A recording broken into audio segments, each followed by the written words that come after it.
you.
Well, thank you, Phyllis. Here at Detroit Golf Club, I'm Jack Berry.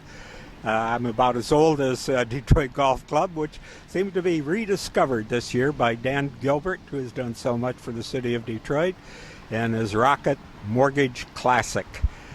We got a good taste of the PGA Tour coming to the only private golf club inside the city limits of Detroit, and it was a spectacular show. And it was built on a very strong foundation here at Detroit Golf Club, a little over 100 years old, with two courses, north and south, designed by the great Donald Ross. And Donald's brother, Alec, was the first professional here. And as a matter of fact, he was recommended by Horace Rackham, which was a strong name in the Detroit area and, the whole Michigan area for the great philanthropist that he was. And he was one of the first found in on the foundation of the Ford Motor Company. He got some of that first stock. Well, Mr. Rackham also had some property out Woodward Avenue that we know is out by the Detroit Zoo, and he gave acreage turned into Rackham Municipal Golf Course. It was the first public golf course in Michigan, and it has stood the test of times. It's still a great golf course. They played the U.S. Public Links Championship there twice. So Horace Rackham was a great man to have around at Detroit Golf Club, and everything else that he's done for the city and for various charities around town. He was a lawyer back then. He was smart.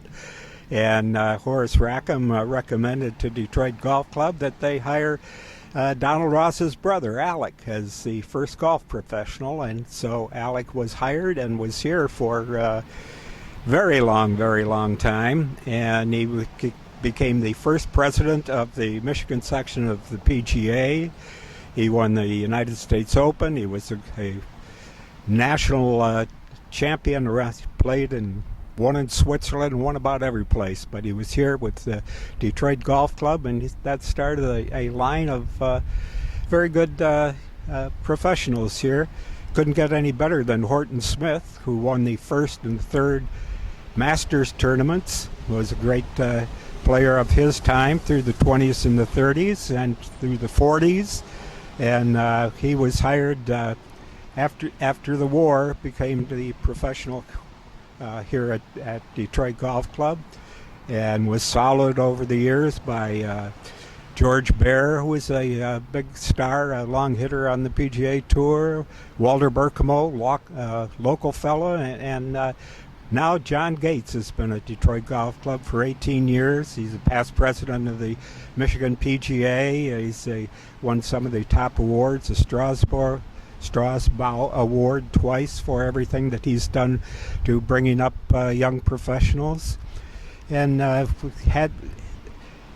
we finally had some competition on the national scene in 1992 when the United States Golf Association produced the Mid-Amateur Championship at Detroit Golf Club, and a local fella, John Grace, was the medalist.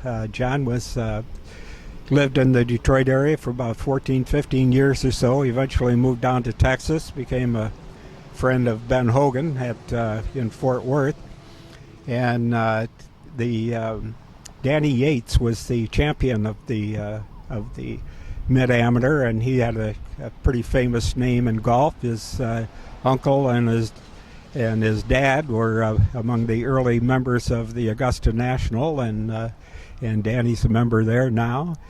And moving on, in the war years, Detroit Golf Club was the scene of the Ryder Cup. Well, not the whole Ryder Cup, but from 1941, 2, and 3, we had 4 kind of Ryder Cups during the war. It happened, the 1939 Ryder Cup was supposed to be in the United States, in Florida, and war was breaking out in Europe. And so it was suggested that in order to raise some money for the USO and for the Red Cross, why there be a tournament here in Detroit, won the host position, and Detroit Golf Club was one of the sites for the Walter Hagen and Bob Jones were the co-captains, and they would have a challenger, the captain versus the challengers. And here in Detroit, we had Oakland Hills had it twice, Plum Hollow once, and right here at Detroit Golf Club with two of the greatest names in golf ever, Walter Hagen and Bob Jones.